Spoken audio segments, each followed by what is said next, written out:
सेवा सेवा का वास्तविक स्वरूप क्या है? मानस में आता है कि मन क्रम वचन कपटत जोकर भूसुर से मोहे समेत बिरंच शिव बस्ता के सब देव। तो सेवा साधना का प्रथम क्षण ही होता है। पहले हम कहीं भी जाते हैं, तीर्थों में जाते हैं, साधु संतों की कुटिया पर जाते हैं, सत्संग में जाते हैं, तो शुरू में हम सेवा में ही लगते हैं। श्रद्धानुसार अपना शक्ति अनुसार यथासंभव दान भी करते हैं, सत्संग श्रवण भी करते हैं और सेवा पहले स्थूल शरीर से की जाती है। पंचभूतों से निर्मित ये शरीर स्थूल शरीर है। दीर्घकाल तक सेवा करते करते सेवा के फलस्वरूप दैवी संपदा बलवती हो जाती है, जिसके फलस्वरूप परमात्मा की प्राप्ति का मार्ग प्रशस्त हो जाता है। तो पहले सेवा स्थूल सेवा शरीर से जो की जाती है, इसके बाद जब मन उसमें लगने रम जाता है तो वो सेवा मानव सेवा के रूप में बदल जाता है। मन से हृदय में सदगुरु को बैठाकर आरती करना, मन से आश्रम का गेट, हृदय का गेट बना लीजिए कि आश्रम का गेट है, अंदर घुसकर अपना सारा कार्य करने लगे। कैसे आश्रम में अशुद्ध शरीर से जाते थे तो सेवा करते थे, किस तरह सदगुरु आते थे, किस तरह उनको भोजन कराते थे, किस तरह उसको नहलाते हैं, किस तरह उनको कुर्सी में बैठाकर उनका पैर धोकर हम पीते थे,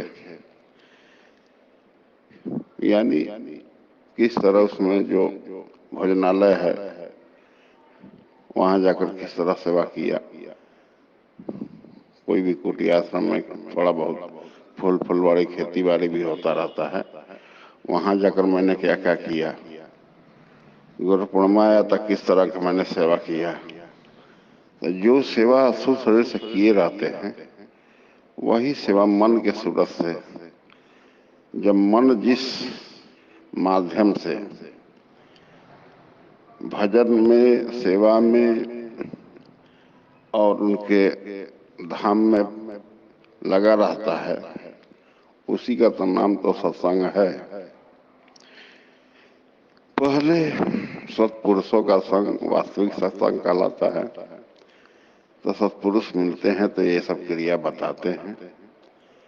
पहले दिल को उनको जीतना पड़ता है। तो इसको बंदे से पहले मोहब्बत करे, मेहर बाकी इनायत मिल जाएगी। तो सदगुरुओं के जो स्वरूप होते हैं वो संत होते हैं। तो पहले संत को दिल को जीतना पड़ेगा।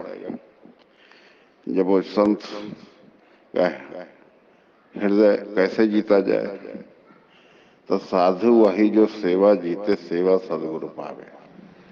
इस लाइन में साधक वही है, साधु वही है।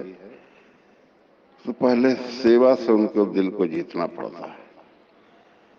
सेवा से तो सब कुछ बस में हो जाता है। जैसा कि मैंने पहले बताया कि मन क्रम कपट, मन क्रम छल कपट तज जो कर भूसर भूसुर से मोही समेत बिरंच से बस्ता के सब देव। सारा दैवी वृत्ति से अर्जित महात्मागण और शिव स्वरूप सदगुरु वही बिरंची शिव है। और सभी लोग आपके बस में हो जाते हैं, अनुकूल हो जाते हैं। व्यवहारिक में देखा जाए तो जो घर में लड़का जो कमासुत है, हर पिता का कार्य है, हर कार्य में एक पैर पर खड़ा होकर तल्लीन रहता है इसमें करने के लिए, तो माता पिता के लिए प्राणों के समान प्रिय होता है। तो कमाऊ पुत्र आज्ञाकारी पुत्र किसको नहीं भाता है। उसी तरह संत सदगुरु सबका माता पिता होते हैं। वह जो उपदेश करते हैं वो उसी के अनुसार वो जो अपने आचरण में ढालकर अंदर बाहर से लगा रहता है 24 आवर, तो वो संत सदगुरु वो प्रिय होता है। तो स्थूल सेवा धीरे धीरे मानस सेवा में बदल जाता है। अब मानस आरती, मानस सेवा सर्वोपरि है, लेकिन अगर हम बाहर से अगर नहीं किए रहेंगे स्थूल सेवा, तो हमारा मन मानस सेवा में नहीं लग पाएगा। क्योंकि दीर्घ काल तक किसी चीज का अभ्यास करने से वो स्वभाव में ढलता है। जब वो स्वभाव में ढल जाता है तो साधु को सेवा से बस में कीजिए, उनको दिल के जीत लीजिए। साधु वही जो सेवा जीते, सेवा सदगुरु पावे। तब उस सेवा से सब कुछ सुधर जाता है। सेवा से शारीरिक व्यायाम भी हो जाता है अस्थूल शरीर का। सेवा से पुण्य पुरुषार्थ अर्जन भी हो जाता है। सेवा से संत सदगुरु अनुकूल हो जाते हैं। सेवा से परमात्मा का निर्देशन, यहाँ तक कि भगवान की जागृति का भी निर्देशन सेवा से ही जागृत हो जाता है। जब संत सदगुरु असली है, अगर आपके सेवा से खुश हो जाते हैं हृदय से, तो तत्क्षण आपके हृदय से अभिनय स्थिति में जागृत होकर सब कुछ पढ़ाने लगते हैं। तो सेवा से भजन की भी जागृति है। जैसे कि मान लीजिए कि पहले हमको पैदल चलकर गंतव्य स्थान कहीं जाना है दिल्ली, तो रेलवे स्टेशन जाना है, तो यहाँ से हम रिक्शा से, ऑटो से, चाहे कार से, जो भी माध्यम से हम पैदल चलकर वहां तो जाते हैं। और जब ट्रेन में हम बैठ जाते हैं टिकट कटाकर, तब जाकर इस की हम चलते नहीं, अब ट्रेन हमको ले जा रही है। उसी तरह पहले सेवा इतना कीजिए कि आप संत सदगुरु जब अनुकूल हो जाएंगे तो फिर अपना हृदय में वह स्थान दे देंगे, आपके हृदय से अभिनय स्थिति में जागृत हो जाएंगे। तो जिस तरह का बोध बालक को माता पिता अंगुली पकड़कर चलाते सिखाते हैं, उस तरह से परमात्मा को चलाने सिखाने लगे। जब वैसा होने लगता है तो आपको भजन जो भी आपको पार लगता है, जो भी होता है, तो वो इश्क के निर्देशानुसार होता है।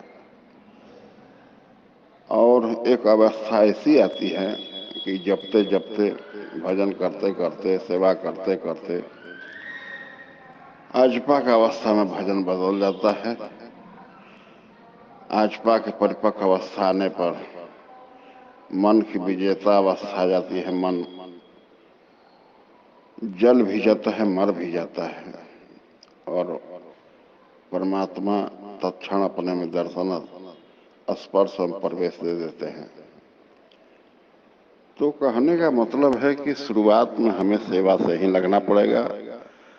सेवा के बारे में ये भी बताया गया है कि सेवक सबसे धर्म कठोर है। सेवा जो है वो सबसे कठोर धर्म है। 10 दिन 5 दिन कोई नया नया सेवा में खूब मन लगता है, लेकिन अगर दीर्घ काल तक उसको सेवा में लगा दिया जाए, 2 4 10 साल 5 साल लगते लगे, उसका मन, अगर संस्कार कमजोर है तो सेवा मन नहीं लगेगा, उसको मन इधर उधर भागने लगेगा। तो धीरे धीरे सबसे पहले सेवा से पुण्य पुरुषार्थ अर्जन कीजिए। जब पुण्य पुरुषार्थ अर्जन हो जाएगा, तभी उसी पुण्य पुरुषार्थ के फल से स्वरूप सेवा से परमात्मा की प्राप्ति होता है। सेवा का यही यथार्थ स्वरूप होता है।